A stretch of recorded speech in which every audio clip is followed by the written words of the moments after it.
sambil menunggu yang pertanyaan, ini ada yang melalui chat. Ini kita sampaikan ke Pak Afandi. Pertama, untuk penggerek buah ini, penggerek biji. Berapa kali melakukan penyemprotan? Kemudian kalau pohonnya tinggi, bagaimana nyemprotnya, di bagian apa? Terima kasih Pak Jarod. Jadi untuk penggerek tadi yang pakai penyemprotan, yang terakhir dulu ya. Kalau pohonnya tinggi, tentu kita harus pakai power sprayer. Ya, jadi power sprayer agar dia daya semprotnya nyampe pada buah-buah durian kita. Terus kemudian untuk durasi berapa hari sekali, tentu sesuai kebutuhan. Jika Bapak rasa kalau pada malam hari, makanya kita harus punya kayak light trap. Kalau pada malam hari Bapak Ibu temukan itu banyak, harus disemprot secara periode. Di beberapa tempat itu mereka lakukan setiap 10 hari sekali biar aman. Jadi seperti itu. Terus ada bajing ya Pak Jarod? Ya. Tanya berikutnya ini mengenai pengendalian tupai. Pengendalian tupai atau bajing ya. Jadi banyak, sebenarnya tupai ini banyak sekali, bisa menyerang tidak hanya pada buah durian kita, bisa pada jengkol, pada kelapa, dan macam-macam. Pengalaman saya mengendalikan tupai adalah satu dengan bunyi-bunyian. Jadi di pohon itu kita pasang kayak kincir angin, yang kemudian kita hubungkan dengan kaleng sehingga menghasilkan bunyi-bunyian. Atau kalau tidak mau repot, ada kaleng yang kita lobangi, kemudian kita taruh seperti per, kita masukkan pada lubang tersebut, kemudian kita gantung bendera di bawahnya. Ketika bendera itu bergerak, maka akan ada suara-suara yang keluar, kriak gitu. Pada awal-awal bulan biasanya dia takut. Makanya harus dipaskan kalau memang wilayahnya banyak bajing, harus dilakukan itu. Atau kalau itu sudah tidak berhasil, menginjak ke yang agak sadis ini Pak, yang agak sadis. Saya memakai pisang yang kemudian saya buka kulitnya, saya belah di dalam pakai pisau, saya masukkan timik. Jadi saya masukkan timik, kemudian saya ikat di daerah-daerah di mana dilalui bajing itu biasanya. Timik ini sangat efektif sekali, bahkan setelah makan kira-kira tidak sampai 10-15 langkah, biasanya bajing akan jatuh. Kalau itu tidak memungkinkan lagi, kita harus mengundang perbakin. Jadi persatuan menembak, bukan persatuan baduk kinclong ya ini, persatuan menembak, bisa dilakukan dengan penembakan. Kapan saatnya? Sebelum jam 8 pagi. Jadi biasanya habis subuh sampai jam 8 pagi itu bajing itu banyak berkeliaran karena waktunya makan pagi. Jadi di pagi hari itu kita harus standby dan dilakukan penembakan. Jadi yang terakhir, kalau kita berhasil menangkap bajing itu, kemudian kita takut-takuti, kita rekam, kita setelkan. Sebagaimana kalau kita menarik burung walet. Biasanya ini efektif pada minggu ketiga sampai minggu keempat, karena mereka juga mereka adalah mamalia pembelajar yang ulung, sehingga setelah biasanya 1 bulan mereka tidak akan takut lagi. Jadi kombinasi dari beberapa teknik ini bisa dilakukan secara simultan. Tapi yang paling efektif, yang pengalaman saya pakai timik itu. Jadi pakai timik itu kita langsung begitu ini langsung mati. Mungkin itu Bapak Ibu sekalian untuk masih ada lagi Pak Fandi. Apakah hama tadi itu menyerang semua varietas? Oh iya. Jadi untuk hama yang Aula Caspis itu semua klon. Tetapi tentu ada yang preferensinya. Ada satu publikasi yang sudah saya publikasikan di Agrovita tahun kemarin. Prinsipnya secara morfologi, apabila daunnya itu rimbun, cahaya matahari tidak bisa masuk penuh, kemudian kandungan nitrogen dan airnya tinggi, itu dalam waktu tidak lebih dari 2 bulan sejak dia ada pertama kali, saya jamin akan rontok daunnya. Jadi itu yang harus diwaspadai. Makanya pemangkasan di bagian dalam itu sangat penting. Pemangkasan di daerah ketiak-ketiak seperti ini. Kemudian sisakan aja 0,5 sampai 1 meter ke belakang yang ada daunnya. Itu efektif mengendalikan kutu perisai ini. Terus untuk yang penggerek buah dan penggerek biji, semuanya sama. Jadi menyerang semua klon yang ada di tempat kita. Jadi tidak ada yang tahan terhadap penggerek itu. Jadi seperti itu, Bapak Ibu sekalian. Ada lagi Pak. Untuk yang hama dulu ya. Untuk yang light trap, nah ini per hektar berapa banyak ini Pak Fandi? Untuk yang light trap ini, satu, kalau memang Bapak Ibu niat, masangnya harus kira-kira dari border itu keluar lagi paling tidak 10 sampai 15 meter. Jadi tidak di dalam kebun. Karena nanti malah akan menarik daripada hama itu untuk masuk ke dalam. Jadi harus di border.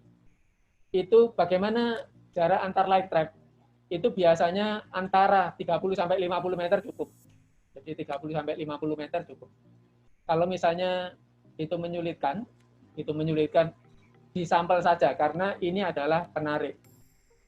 Asalkan hama ini bisa melihat, maka dia akan datang. Bagaimana kalau waktu kecil dulu bagi yang lahir tahun 70-an, kalau kita mau menangkap laron pakai cahaya itu 50-an meter enggak masalah. Lebih rapat lebih baik. Seperti itu, tapi harus diperhitungkan berapa watt yang harus kita keluarkan. Itu Pak Jarod. Masih ada lagi ini untuk yang hama ini Pak Fandi, yaitu mengenai bagaimana dengan hama tikus. Tikus yang makan ke buah durian. Iya, tikus yang makan durian seperti kelihatannya seperti tupai juga. Karena sama-sama mamalia ya, saya pikir sama kayak tupai. Tapi saya belum pernah pengalaman mengendalikan tikus di durian. Kalau tupai, ya seperti yang pakai bunyi-bunyian, kemudian begitu resistan pakai rekaman, begitu resistan pakai timing atau pakai ditembak. Tetapi kalau tikus, mohon maaf saya belum punya pengalaman untuk yang di durian. Bagaimana dengan ini embuk atau larva yang ada di bawah? Biasanya begini, itu adalah kelompok kumbang-kumbangan yang terikut oleh pupuk kandang. Ya. Biasanya kebanyakan sebenarnya ada pada kelapa.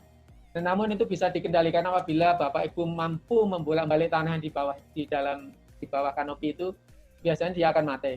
Atau Bapak bisa pakai kurater atau furadan. Kalau itu pakai insektisida, silakan ditaburkan. Itu sama dengan kayak fumigasi. Atau kalau ingin yang lebih ini pakai metarisium yang paling cocok. Metarisium itu jamur entomopatogenik yang itu bisa menyebabkan matinya serangga embuk atau yang ada di bawah kanopi. Biasanya terikut dengan pupuk kandang. Dan pupuk kandang yang kita beli di luaran biasanya itu sudah bercampur.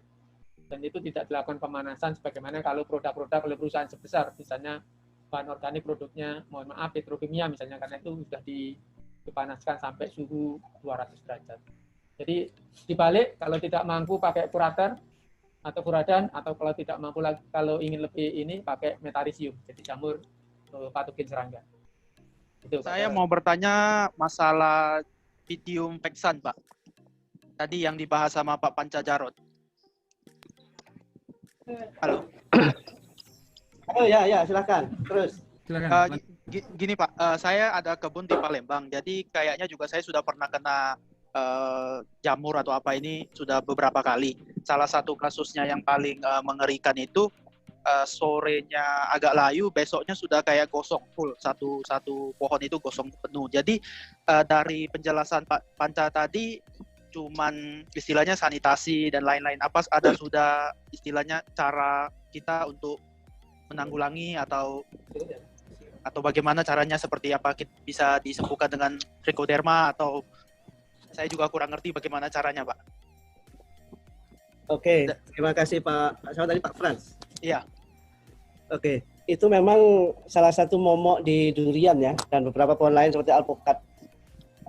Memang kalau sudah terserang karena dia sistemik dari akar kemudian masuk ke dalam, itu agak susah untuk mengendalikannya. Maksudnya kalau sudah terserang itu pengobatannya susah karena dia begitu cepatnya masuk. Tetapi kita bisa mengendalikannya memang dari kultur teknisnya. Pertama, bagaimana drainase betul-betul diperhatikan di sana. Durian ini tidak suka kering tapi juga tidak suka basah. Dia suka hanya lembab-lembab begitu saja. Kapasitas lapang atau naik sedikit. Nah, maka ini bagi pekebun harus diperhatikan betul. Seperti kita mungkin dengan Pak Fran ini sudah berapa kali ya. Sebagaimana sebelumnya kita bicara tentang bagaimana membuat tapak tanam, titik tanam itu. Nah, itu betul-betul diperhatikan kapan kita memang menggunakan lubang, kapan kita menggunakan yang bentuk donat gitu. Nah, ini itu supaya serangan ini enggak. Nah, kalau itu kita abaikan memang akhirnya akan banyak yang terserang. Karena dengan air yang tergenang nanti akan menjadi asam lahannya. Nah, disitulah patogen akan naik. Tadi kan ada 6 atau 7 patogen itu bisa ada semua di sana itu. Nah, sehingga memang betul-betul di pencegahan ini yang paling utama untuk penyakit yang satu ini, Pythium dan konco-konconya itu. Jadi seandainya kalau pohon saya sudah kena, apa sarannya dicabut, dibakar, atau bagaimana caranya, Pak? Betul. Kalau memang ada beberapa yang tanamannya agak kuat, gejalanya itu lambat, bisa di drenching, yaitu bisa diberikan dengan fungisida yang tadi mungkin nanti bisa dilihat pilihannya. Itu dengan disiramkan di akar yang cukup banyak. Atau selama ini kami nyoba beberapa dengan dolomit itu karena itu untuk menaikkan pH-nya, mungkin jamurnya bisa ini. Tapi kalau ada yang memang serangannya sangat kuat, tentunya satu-satunya jalan tinggal itu yang sering kita sebut CGB ya, cabut ganti yang baru. Tapi dengan memperbaiki titik tanamnya tadi. Untuk apakah itu perlu dibakar atau tidak, memang untuk amannya tentu dibakar ya, supaya dia tidak menjadi inang bagi yang berikutnya. Saya kira itu Pak Frans. Ya, makasih Pak Panca. Kita di sini ada pertanyaan yang saya catat dari chatting. Pertama, penyebab kanker batang apakah Phytophthora? Ini klasifikasi saja, betul. Jadi kanker batang itu istilah lain saja dari yang kita sampaikan tadi, mati pohon, mati bujang, mati apa lagi. Jadi itu adalah penyebabnya bisa Phytophthora, bisa Pythium. Jadi kanker batang kita secara umum itu dua-duanya. Nah, ini untuk pertanyaan yang melalui chatting. Kemudian di mana bisa dapat trichoderma? Di mana? Balitbu menyediakan Mbak ini. Di Balitbu bisa ini. Kalau pesannya langsung ke Bu Deni ya. Bisa dipesan. Biar nanti bisa dibuatkan. Kemudian pucuk mengering dan menjalar. Ini juga kita langsung aja sama ini dengan yang mati pohon itu, hanya dia serangannya dimulai dari pucuk. Kalau yang sistemik kanker batang umumnya itu dimulai dari tanah, dari akar. Yang ini memang spora yang terbangan dari pucuk. Ini sama kasusnya dengan penyebab kanker batang. Ini pertanyaannya. Kemudian ada lagi mengenai tinggi cabang terbawah untuk mengatasi kelembapan. Nah, ini pertanyaan ini sebenarnya yang paling utama adalah memang bagaimana dengan pemangkasan ini bisa mengurangi kelembapan. Berapa tingginya ini tergantung dari selera kita sebenarnya. Selama itu sudah karena yang sebenarnya membuat lembab itu adalah tunas-tunas samping dari cabang. Tetapi untuk kebutuhan pengelolaan kebun yang lebih baik, itu tinggi cabang terbawah untuk mengatasi kelembapan adalah minimal 50 cm. Karena apa? Karena cabang terbawah itu kalau nanti berbuah, panjang buah 20-30 cm, cabang batang dari buah 20-30 cm, maka kita butuh minimal 60 cm sebenarnya. Jadi yang paling ideal itu minimal 70, tapi kalau buahnya memang kecil-kecil 50 juga masih bisa. Karena itu nanti arahnya bukan hanya untuk kelembapan, tapi untuk pembuahan juga. Nah, kalau untuk kelembapan yang paling utama adalah memangkas di cabang sampingnya, karena itu nanti yang banyak daun dan sebagainya. Saya kira itu Bapak Ibu untuk pertanyaan terkait dengan hama penyakit hari ini. Barangkali ada komentar lain dari Bapak Ibu? Satu lagi boleh tanya, Pak? Oh, boleh, silakan. Masih ada 15 menit. Baik, terima kasih Bapak Ibu narasumber. Nanti Bu Diah juga boleh ngasih komentar. Ya, nanti saya sharing, Pak. Tapi biar ada yang tanya dulu Bu Diah, ada yang bertanya boleh. Boleh saya sebentar? Oke, silakan Pak, silakan. Terima kasih Bapak Ibu narasumber, Bapak Ya, Pak. Ibu peserta sekalian. Materi tadi sangat bermanfaat bagi kami, terutama tentang pengendalian hama dan penyakit. Dan ini kami berharap ada nanti dikirimkan materinya ke kami sebagai petunjuk untuk mengatasi hama penyakit tersebut di lapangan. Namun dari yang ada tersebut, ada satu yang kami temukan di lapangan, saya tidak tahu apakah ini termasuk hama dan penyakit, karena ada produksi itu buahnya hambar. Tahun pertama, kedua, ketiga rasanya normal, masuk tahun keempat hambar. Ini kami temukan pada durian montong. Namun ternyata tidak, setelah kami perhatikan kembali, ternyata tidak hanya pada durian montong, pada durian lokal juga terdapat buah hambar tersebut pada waktu-waktu tertentu. Nah, ini mohon pencerahannya dari Bapak Ibu narasumber. Terima kasih. Assalamualaikum warahmatullahi wabarakatuh. Waalaikumsalam warahmatullahi wabarakatuh. Baik Pak, ini sebenarnya di luar penyakit ini ya. Kalau itu sebenarnya lebih pada masalah nutrisi Pak. Nutrisi ya Pak? Ya, masalah nutrisi. Jadi pupuknya, apalagi kalau judulnya durian montong, buahnya besar-besar, buahnya banyak. Ini nutrisi yang ketika panen itu terbawa ke pasar tidak diimbangi dengan pupuk yang sesuai. Jadi ini perlu diperhatikan di pemupukannya nanti Pak, harus dicukupkan NPK, dan ini yang sering lupa para petani durian rata-rata di Indonesia, adanya unsur CA ini, CA dan MG. Karena selama ini kita pupuk yang kita dengar di mana-mana selalu NPK kita lupa kebutuhan CA. Jadi untuk durian itu kebutuhan CA hampir sama dengan K. Sehingga ini yang perlu diberikan asupannya untuk CA. Ini supaya untuk meningkatkan di pembuahan. Jadi ini dan nanti kalau untuk lebih jelasnya dan lebih detail kapan-kapan kita akan bahas untuk di pemupukan, Pak. Semoga nanti kita bisa ini atau Bapak nanti bisa mungkin chatting ke kita, bisa kita berikan beberapa artikel yang ke arah situ nanti bisa. Tapi ini karena ini hari ini materinya penyakit kita tidak bisa bahas lebih panjang situ. Juga nanti ini ada yang pertanyaan lain yang di chatting tadi, cara mengatasi buah tidak berbunga. Ini juga nanti ini arahnya adalah di masalah pemupukan ini. Nah, nanti akan kita bahas di kesempatan lain ini. Semoga kita ada waktu nanti saya cari narasumber dulu yang ini harusnya Pak Catur ini nanti yang kita buat kelas tersendiri dengan narasumber utama Pak Catur nanti. Kemudian ini selanjutnya kita coba dengar dulu komentar Budiah, karena Budiah ini sebenarnya juga peneliti kita masalah penyakit, tapi beliaunya hijrah ke Subang. Nah, maka kita dengarkan coba dari bicara tadi mungkin ada koreksi dari Budiah, silahkan. Kita masih ada waktu 10 menit nih. Oke, terima kasih Pak Jarod. Selamat sore Bapak Ibu sekalian. Saya sedikit menanggapi karena kalau tanya nanti dikira durian makan durian.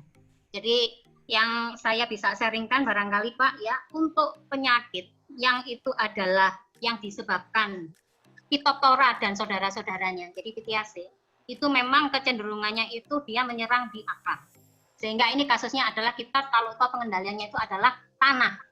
Jadi di tanah. Jadi sebisa mungkin pada saat kita nanam itu sudah kita siapkan bahwa tanah itu sudah ada agen ataupun sesuatu yang bisa mengendalikan soil borne disease, penyakit-penyakit yang ada di tanah.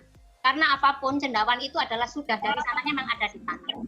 Sehingga saya berharap kita kayak agen hayati, trichoderma, ada juga yang lain, yang trichoderma aja juga banyak jenisnya. Ini sudah mulai kita katakanlah aplikasikan di tanah pada saat kita sudah menyiapkan lubang tanamnya, atau bisa jadi ada yang bisa yang model tapak itu. Jadi ini saya menarik sekali dengan yang model tapak karena gini, Phytophthora itu dia kadang nyerangnya cepat. Itu karena sifatnya Phytophthora itu dia ada Chlamydospora, ada sporanya. Sporanya itu dia punya kaki. Ini yang dia bisa bergerak. Sehingga kalau ada air, ada genangan di situ, kalau sempat di situ ada Phytophthora, kemudian jumlahnya banyak dan keluarlah sporanya itu, dia serangannya akan semakin cepat dan itu akan menyerang akar. Dan kalau sudah akarnya kena, pasti akarnya putus. Kalau sudah akarnya putus, respon tanaman pasti langsung kuning. Dan kalau sudah seperti ini ya memang CGP. Kalau kita katakanlah kasih sesuatu pun juga orang akarnya, duriannya aja udah pada putus semua, sehingga ya percuma. Kalau itu untuk yang Phytophthora. Dan untuk yang di Trichoderma ini kita di Subang juga kita produksi, di Solo juga produksi, sehingga nanti kalau ada yang membutuhkan, kalau itu wilayahnya dekat Solo bisa ke Solo, kalau itu wilayahnya dengan Subang juga dekat dengan Subang. Dan kalau toh mau membuat sendiri, kita juga bisa share, nggak harus beli produk kami, tetapi caranya bagaimana untuk mencari Trichoderma dan memperbanyak juga kami tidak keberatan untuk berbagi. Untuk itu dan untuk jamur Upasia salmonicolor di batang itu memang banyak. Dan kalau biar tidak terkena jamur Upasia salmonicolor ya memang sanitasi batangnya jangan terlalu limbun. Karena kita pekerjaannya sebenarnya gampang, tetapi kita sering abai itu adalah pemangkasan. Karena intinya adalah di pemangkasan durian. Kalau kita mau mangkas insya Allah hama itu nanti bisa kecil, penyakit juga seperti itu. Dan kalau mau nyaput juga di batang, jadi nyaput batang di durian itu bukan untuk apa, jadi untuk mengendalikan, meminimalkan terjadinya serangan hama dan juga penyakit. Dan kalau di daun, saya malah lebih curiga bukan Upasia salmonicolor, tapi Alternaria. Dan itu biasanya terjadi serangan di daun itu langsung dari pucuk itu mati, jadi ada kayak bintik-bintik spora-spora warnanya oranye. Itu adalah Alternaria seperti yang kasusnya di jeruk. Dan ini biasanya meledak pada saat musim hujan. Dan kalau sudah seperti itu ya saya sarankan jangan disemprot, potong aja itu. Dari mana yang nanti pada titik yang tidak terserang, jadi antara yang terserang dengan yang tidak terserang itu dipotong di situ. Baru di situ nanti bisa dikendalikan nyemprot. Dan kalau saya sih nyemprot saya padukan. Kalau nanti sudah kita nyemprot dengan bumi ataupun pestisida lain, kalau sudah ada kesembuhan, jangan lagi nyemprot dengan pestisida, tapi pakai pupuk lah. Kalau bisa pupuk cair untuk yang daun, jadi untuk bisa menyembuhkan. Saya kira itu sharing yang bisa saya berikan. Pak Jarod, saya kembalikan ke Pak Jarod atau ke Bos. Oke, terima kasih Bu Tia, tambahannya yang sangat bagus dan bermanfaat. Saya mau ada pertanyaan. Jadi saya itu di pohon saya ini banyak kena penggerek batang dan posisinya itu dari bawah sampai atas. Nah, kalau dia kena penggerek batang, pasti dia kan akan keropos ya Pak, setelah dia sembuh. Nah, pas dia setelah keropos, kalau dia kena angin atau di sini hujan tinggi, karena di sini dataran tinggi, pasti dia tumbang Pak. Kiranya tuh ada nggak untuk recovery pohon setelah dia kena penggerek, untuk dia tuh sehat dan kuat lagi? Pertama. Yang kedua adalah buah saya ini banyak yang terkena pecah buah sebelum waktunya dia panen. Seperti itu Pak. Kalau sudah separah itu ya repot juga Bu Sitia. Kalau sudah patah dan sebagainya, menyehatkannya susah juga karena lubangnya sudah banyak sekali di dalam itu. Jadi sudah jadi, separah apa kita juga tidak tahu, tapi yang jelas itu karena kalau dari bawah sampai atas itu ya udah ganti aja lah yang baru lah. Apalagi sekarang banyak varietas yang bagus-bagus itu. Kemudian kalau buah pecah itu tandanya kekurangan kalsium. Jadi gejala awal dari kekurangan kalsium, kalau kekurangannya sedikit, buahnya pecah. Atau kalau tidak pecah, biasanya di ujung itu ada busuk-busuk buah gitu ya. Nah, itu busuk buah di ujung, karena itu tetesan air hujan atau embun pagi mengumpul di sana, jamur tumbuh. Nah, karena kekurangan kalsium, sel-selnya jadi lemah. Seperti tadi disampaikan, kalau untuk memperkuat tanaman ini, dia harus memperkuat selnya dengan makanan yang cukup imun dari dalam. Kemudian gejala berikutnya kalau masih kekurangan kalsium, biasanya bukan buahnya yang pecah, tapi rontok, buahnya rontok. Lebih parah lagi, bakal buahnya rontok. Lebih parah lagi, daun bunga nggak bisa jadi buah atau rontok semua. Lebih parah lagi, ya mudah kena penyakit. Jadi itu kita memang kebanyakan petani durian lupa tentang unsur kalsium yang banyak manfaatnya. Unsur kalsium yang ada di dalam dolomit dan yang lain-lain, itu fungsinya sangat banyak. Di tanah dia meningkatkan pH sehingga dia menekan pertumbuhan cendawan. Di batang dia meningkatkan ketahanan sel-sel sehingga penyakit tidak mudah masuk, kemudian tidak mudah pecah. Kualitas buah jadi lebih bagus. Itu sebenarnya. Jadi lebih di kalsium coba diperhatikan. Bukan hanya di durian sebenarnya, buah-buahan yang lain itu juga rata-rata kalau pecah karena kekurangan kalsium. Walaupun mungkin ada faktor yang lain, misalnya fluktuasi air itu juga pengaruh, tapi kalau kalsiumnya cukup biasanya tidak akan parah. Karena itu Bu. Jadi begini Pak, pada saat serangan penggerek itu ada nggak yang terlihat selain dia itu pucuknya itu mati? Karena tuh terkadang serangan penggerek itu nggak terlihat, tiba-tiba udah bolongannya udah banyak di bawah. Jadi kita tuh pas wistis gitu Pak ngasihnya. Jadi pas sudah sampai situ langsung keropos seperti itu. Apalagi di buah. Betul, apalagi jarang ke kebun ya. Jadi kalau kita seminggu sekali ke kebun, itu akan kelihatan nanti awal-awal serangan itu di pohon. Saya pernah menjumpai ini di satu kebun, itu separuh larva itu di dalam pohon, ekornya masih di belakang. Kalau seperti itu dicabut masih bisa, atau dicongkel masih bisa. Kalau lebih parah lagi udah di dalam, biasanya bekas geretan itu, bekas lubang itu akan keluar lendir. Nah ini sering orang keliru dikira lendirnya ini karena lendir kena cendawan. Padahal kalau baru itu lendir murni, lendirnya karena bekas penggerek di kulit itu akan mengeluarkan lendir. Tapi memang kalau jangka panjang, bekas penggerekan ini, luka ini juga akan menjadi faktor masuknya penyakit infeksi. Jadi penyakit di batang itu bisa masuk karena adanya bekas penggerek. Nah ini kalau sudah parah kadang kita tidak tahu ini rusaknya ini penyakitnya dulu atau penggereknya dulu ya itu ya. Nah jadi kalau Bu Cynthia sering ke kebun nanti kelihatan itu. Nah, kalau tadi seperti sampaikan Bu Deni kita berikan saputan bubur bordo atau kapur dinding itu biasanya baru serangan akan kelihatan itu lukanya itu kelihatan ada blot warna coklat kemerahan begitulah itu tandanya dia baru masuk. Nah, memang kalau di awal seperti itulah untuk bisa melihatnya. Kalau sudah terlambat sih memang ya begitulah. Keropos. Pak, kami mempunyai satu batang durian Pak ya yang kemarin sudah berbuah lebat Pak. Diameter batang lebih kurang 40 cm. Tingginya itu lebih kurang 20 lah Pak. Jadi kemarin itu buahnya lebat sekali Pak. Akan tetapi setelah buahnya jatuh, kemudian daunnya itu Pak gugur semua Pak. Setelah buahnya habis, daunnya gugur gitu Pak. Kebanyakan. Saya lihat di pangkal batang itu lebih kurang setinggi 1 meter, Pak Andri, ada kita. bintik warna hitam Pak di pangkal batang itu. Oke. Jadi mohon pencerahannya Pak. Terima kasih.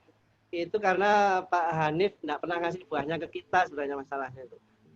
Buahnya banyak, tapi nggak pernah ngasih ke kita. Jadi gini Pak Hanif, kita setiap makhluk individu ini punya kemampuan ya, punya daya dukung terhadap proses produksi. Jadi tanaman kita kemampuannya berapa? Kalau kita buat rata-rata durian itu per hektar taruhlah 15 sampai 20 ton. Kalau satu pohon sebesar punya Pak Andri itu, Pak Hanif itu harusnya sekitar 150 kilo atau 200 kilo saja. Kalau tidak sampai melebihi 200 kilo, maka dia menjadi lemah. Karena apa? Karena dia harus mensuplai makanan sebanyak itu, sedangkan kemampuan produksi makanan dari daun tidak sebanyak itu. Maka dia harus mengambil dari akar, dari batang, dari ranting, bahkan dari daun, disedot semua untuk mencukupi kebutuhan makanan calon generasi berikutnya, yaitu buah. Nah, maka akhirnya batang menjadi lemah. Tadi Bu Diah juga sudah menyatakan, penyakit itu ada secara alami di mana-mana di sekitar kita. Tinggal kita ini tahan enggak dengan kondisi itu tergantung dari imun kita, innate imun kita. Nah, karena pohon ini sudah diambil makanannya dan tinggal sari-sari makanan diambil dari semua batang tubuhnya untuk menyuplai ke buah, maka dia menjadi lemah, maka penyakitnya menyerang. Jadi seperti itu. Kita tidak hanya sekali 2 kali, itu banyak sekali kasus seperti Pak Hanif. Jadi lain kali masalah pemangkasan ini timing ini yang penting. Bagaimana buah yang banyak dikurangi, pengurangan buah nantinya. Tapi memang masalahnya pohonnya tinggi juga agak repot kan. Nah ini juga menjadi kendala. Maka jangan lupa pemupukan juga untuk yang lain, pemupukannya begitu sudah mulai berbuah, selesai berbuah, panen harus pupuknya, kemudian pas untuk mensuplai makanan ada pupuknya lagi. Ya ini harus banyak supaya bisa menopang. Jadi kultur teknis standar, pemupukan, pemangkasan, kemudian timing tadi, pengurangan buah, bunga dan sebagainya itu harus dikerjakan untuk mengurangi dari resiko terhadap hama dan penyakit. Saya kira itu Pak Hanif. Maka ya saya dari Sukabumi Pak. Ya. Begini Pak ya. Tanaman durian saya kan baru tanam sekitar 2 bulan. Saya kan penanaman tanpa pupuk dasar. Saya lakukan pemupukan pupuk dasar sekitar usia 1 bulan. Itu diaplikasikan di luar kanopi. Pupuk dasarnya apa Pak? Kemudian beberapa minggu ke belakang, saya coba mau digempurkan tanah, saya temukan 2 jenis cacing Pak. Ada cacing yang gede itu, cacing kalung, dan cacing yang kecil-kecil itu Pak. Apakah itu cacing yang begitu merugikan atau menguntungkan Pak? Ada 2 jenis cacing Pak.